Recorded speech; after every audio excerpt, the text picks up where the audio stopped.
favorite chapters, short chapter in the Bible is the book of Daniel.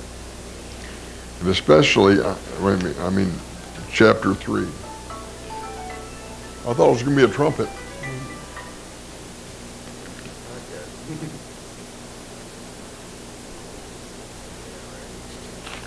So,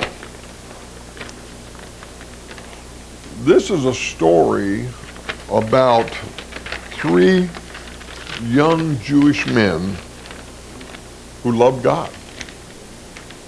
And the whole thing plays out, it's because of their love for God that they made a substantial difference in the whole region, you know, because of their faith and trust in God.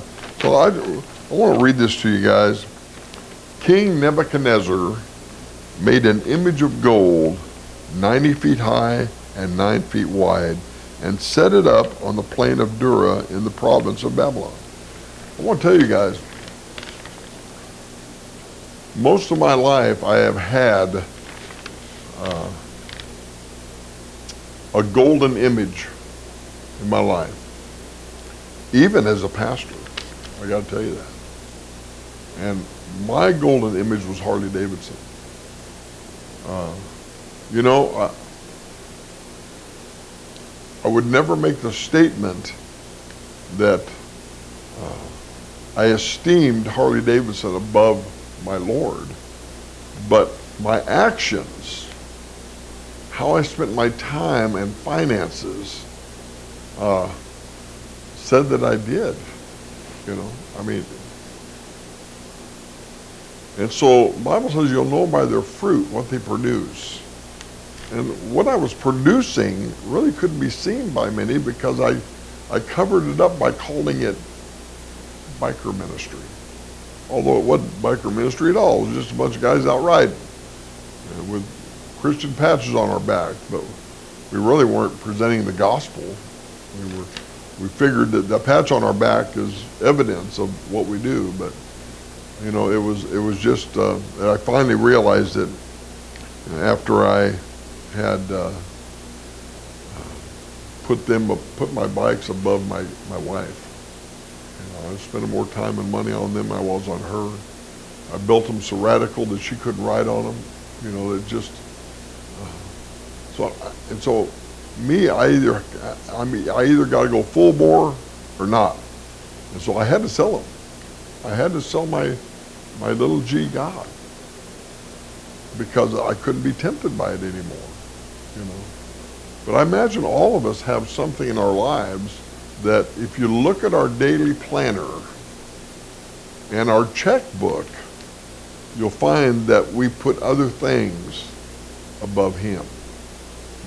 And, you know, He's not okay with that.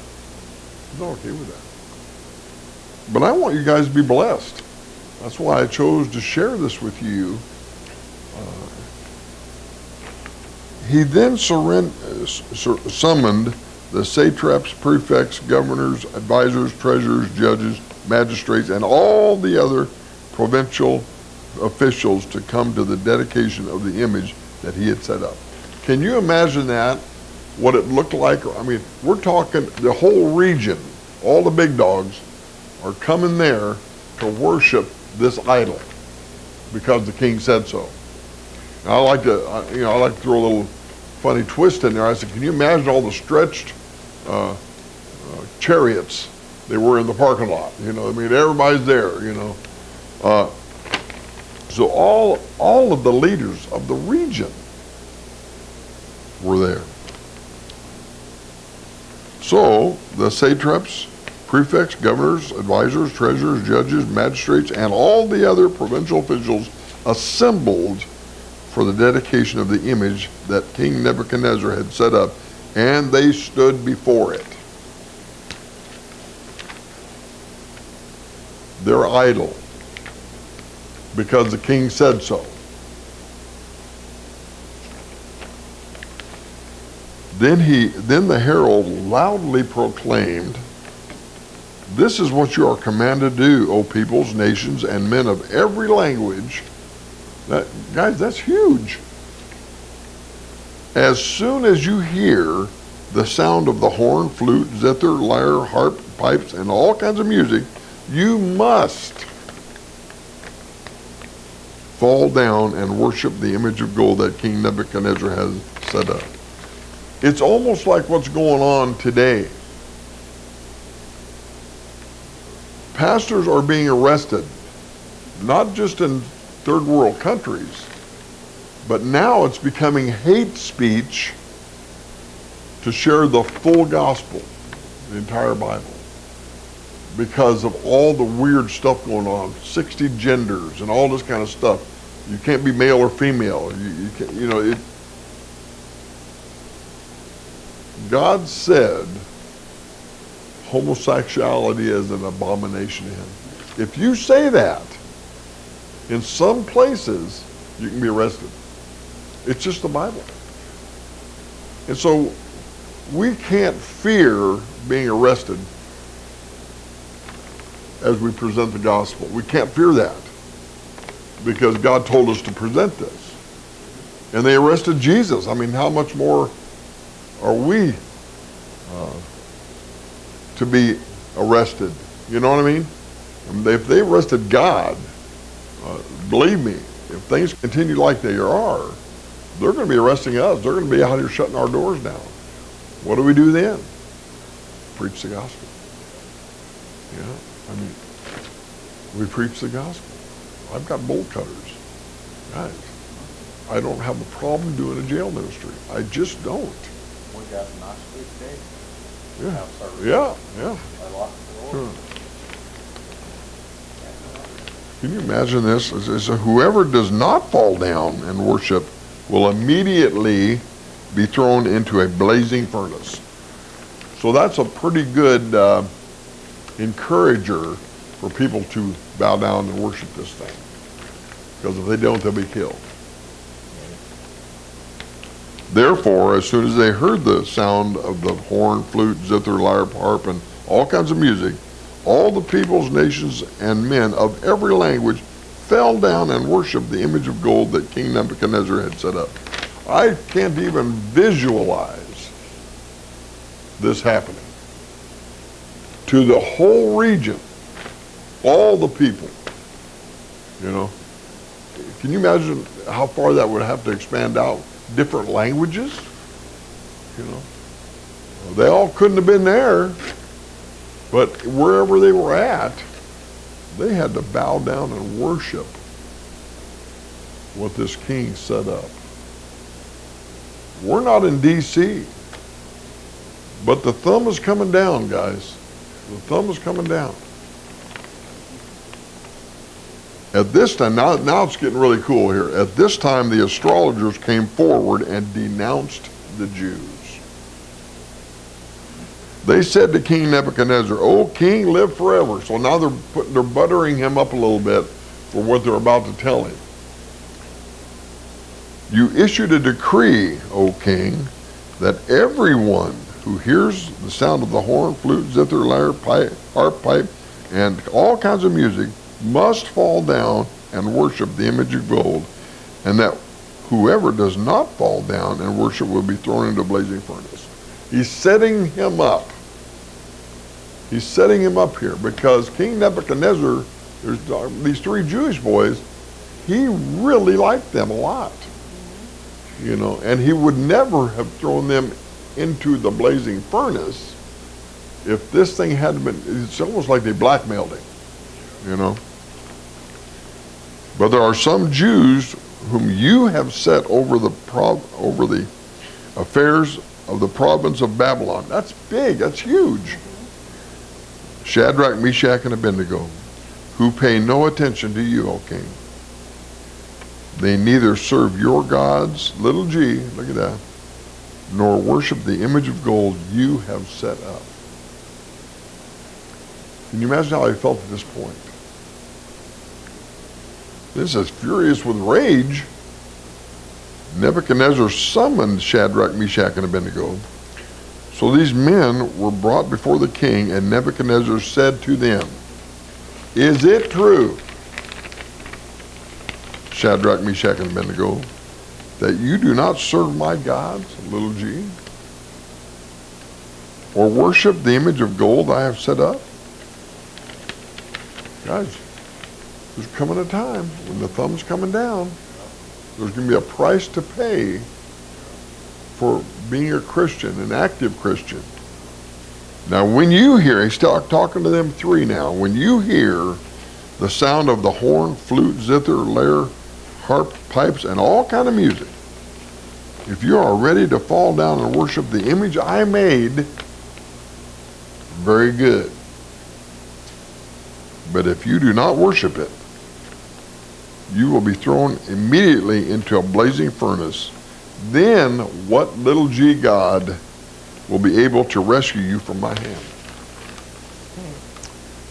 Things are getting ready to get real here, guys. You know, we need to be real about who we serve. Who do we really serve? Do we really serve God? Is he our passion, or is he an addition to our daily lives? Guys, we are Christians. God made us ambassadors. We need to represent who sent us. Ambassadors represent the country that sent them. We represent the Lord Jesus Christ. And there is no breaks or you know, I mean, it's not like that you can worship him and all day long and then at 5 o'clock get back to your own agenda. And our agenda needs to be him in whatever we do.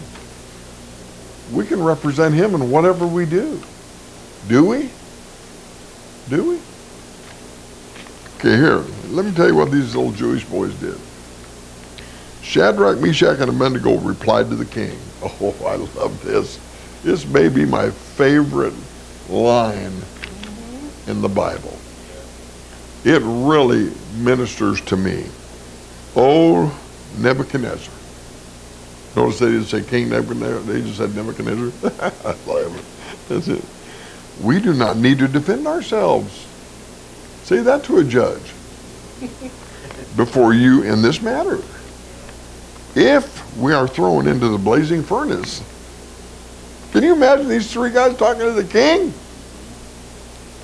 The God we serve, big G God, the God we serve is able to save us from it. And he will rescue us from your hand, O king. The next line pierces me. But even if he does not,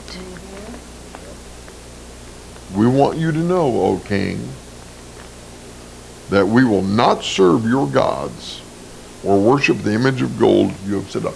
These are men that the king had put into high levels of leadership in his kingdom.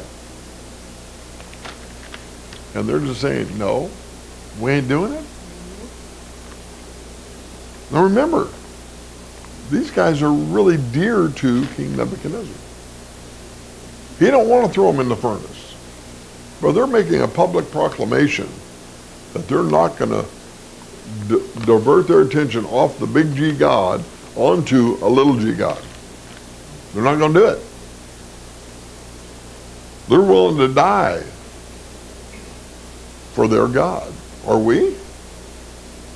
Absolutely, we should. To die, we're all going to die sometime. And Scripture says to die is to gain. We get to go to heaven. That is the prize at the end of every Christian's life. That's what we strive for. Then King Nebuchadnezzar was furious with Shadrach, Meshach, and Abednego, and his attitude toward them changed. He's the king, man. There's nobody that can confront him except these three little Jewish boys. It just kills me. He ordered the furnace heated 7 times hotter than usual and commanded some of the strongest soldiers in his army to tie up Shadrach, Meshach, and Abednego and throw them into the blazing furnace. So these men, these three little Jewish boys, wearing their robes, trousers, turbans, and other clothes, were bound and thrown into the blazing furnace. because of their faith in the God they serve, the big G God. The king's command was so urgent and the furnace so hot that the flames of the fire killed the soldiers who took up Shadrach, Meshach, and Abednego. And these three men, firmly tied, fell into the blazing furnace. Seems like their future would be bleak at this point. You know God can do anything. He made us. He can repair us. But even if he does not, to die is the gain. Then Nebuchadnezzar, I just love this. Then the king, Nebuchadnezzar, leaped to his feet in amazement and asked his advisors, because he couldn't believe what he was seeing. Weren't there three men that we tied up and threw into the fire? Didn't you guys witness that? They replied, certainly, O king, you betcha. He said, look, I see four men. Man, they killed me. Four men walking around in the fire, unbound and unharmed. And the fourth looks like the son of the gods.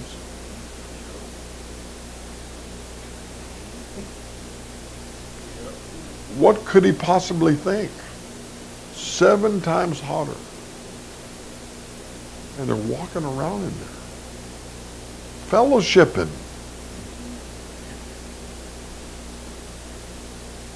Do you ever wonder what Jesus was talking to them about? In the middle, I know he was saying, trust me, guys, trust me. We got this thing. So in the middle of our trials, we need to trust him. Because even if things don't end up like we want, if we're dedicated servants of him, they'll end up like he wants. Maybe the stuff we want isn't really what he wants for us. You know, people praise God for the healing. But what about if he doesn't heal? It seems like they don't praise him then. You know, when we get our will done, we praise him. I want to be like Shadrach, Meshach, and Abednego. You know, whatever fire it comes, I want to trust God to get me through it. And I'll tell you what, in the last 29 years of pastoring, there's been many times where God was the only thing that could pull it off. And he did. He did. Nebuchadnezzar, so now this is his response to this. Nebuchadnezzar then approached the opening of the blazing furnace and shouted. Now, remember, this thing's 7 times hotter. It killed the champion warriors that threw him in there, right? Yep. Now he approaches. Yep. Shadrach, Meshach, and Abednego, servants of the Most High God. Yep. That's why I love our best, servants of Christ. Yep. Makes a big statement out there. Come out, come here. So Shadrach, Meshach, and Abednego came out of the fire. They heard the king from in the middle of the trial. They heard the king's voice. And the satraps, prefects, governors, and royal advisors crowded around them. I want to tell you guys, people are watching us. People are watching to see if this Jesus that we live for is real. So they're watching to see how we react to adverse conditions. In the middle of our trial, are we focused on the Lord? Or are we focused on how we can overcome the trial? Shadrach, Meshach, and Abednego, they couldn't overcome the trial. But the one they worshipped stepped in and intervened. And all the stuff that the king could throw at them, I mean, that was the worst of the thing, couldn't kill them. They saw that the fire had not harmed their bodies, nor was a hair on their heads singed. Can you imagine this? Their robes were not scorched, and there was no smell of fire on them. Now, you talk about a thorough cleansing right there, man. You know. I love it when we have our barbecues because I leave there smelling like barbecue. You know, it just gets on you and in you. Then Nebuchadnezzar said, so because of all this, praise be to the God, big G, of Shadrach, Meshach, and Abednego. The king is now praising the God that Shadrach, Meshach, and Abednego. Remember, now this guy was totally the opposite direction. Keep this in mind when we're out there representing him. And remember that no one can come to the Father but that the Father draws them. But God, the Father draws them though. And so all we've got to do is just be in front of them and live our lives in front of them. And if they have questions, answer them. Because it's the Holy Spirit in them that's going to draw them to Christ. Praise be to the God of Shadrach, Meshach, and Abednego, who has sent his angel and rescued his servants. Now this is the king speaking. They trusted in him and defied the king's command and were willing to give up their lives rather than serve or worship any god, little g, except their own. Are we? Are we? Therefore, I decree. So now because of all this, now he's going to make a decree here. That the people of any nation or language who say anything against the God of Shadrach, Meshach, and Abednego. Think about the total transformation in just this short period of time. Stone heathen. Now promoting God. Guys, this guy understood the power of God because he's seen it in the lives of these three men. What do they see in our lives? You know? When things are going bad, what do they see?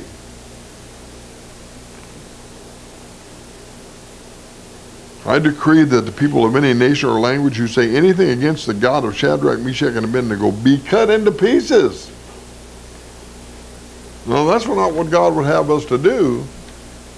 But his mind is still King Nebuchadnezzar.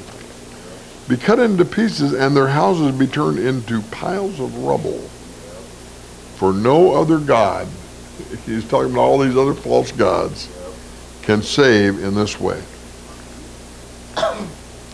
These three young boys made a big impact on the king of the entire region. God stepped in and showed his power. He can do this, but the key word is, even if he doesn't, we're not bound down to you. Even if he doesn't save us. If he doesn't save us, it's his will that we'd be going to heaven. Then the king promoted Shadrach, Meshach, and Abednego in the province of Babylon. They were already in high positions. Now he set them higher. Guys. Basically, he set them above their accusers. What an amazing... Well, Daniel 3, God, man. If you ever get frustrated, read Daniel 3. See what God can do. Look what the Lord, Example of what you were talking about earlier for praying for our leaders, because even Nebuchadnezzar, he wasn't repentant at this time yet. Yeah. He was just doing the will of God because that's what God put in his heart. Later on, he puts it on him and makes it. Yeah. Yeah. Oh, man. I love you guys. Let's pray. Father, we're so grateful that you have written down everything that we need to live a life of victory in you. Every word in the Bible is for us. And you wouldn't put any mistakes in the Bible and tell us to live it out. No. Every word is true. Father, sometimes we don't understand some things in the Bible, but they're still true. You said so, and that's it. The final word is yours. So God, may we take these scriptures today and apply them to our lives and know that we serve a God that can do anything and that he will do what needs to be done. And Father, if we end up dying, it's his will, because we're done. We're done with our mission. So we're grateful for that. And Father, as we're closing this part of our service, Father, I pray for the offering. Lord, I pray that you would be honored in our sacrifice, and that today we would make a commitment to serve you, only you, and not our own agendas. And Father, we thank you for the food we're going to have together, Lord. We ask you to bless it. May it give us health and strength. And God, we want to put you number one in our lives, Father. Encourage us today, I pray, in Jesus' name. Amen.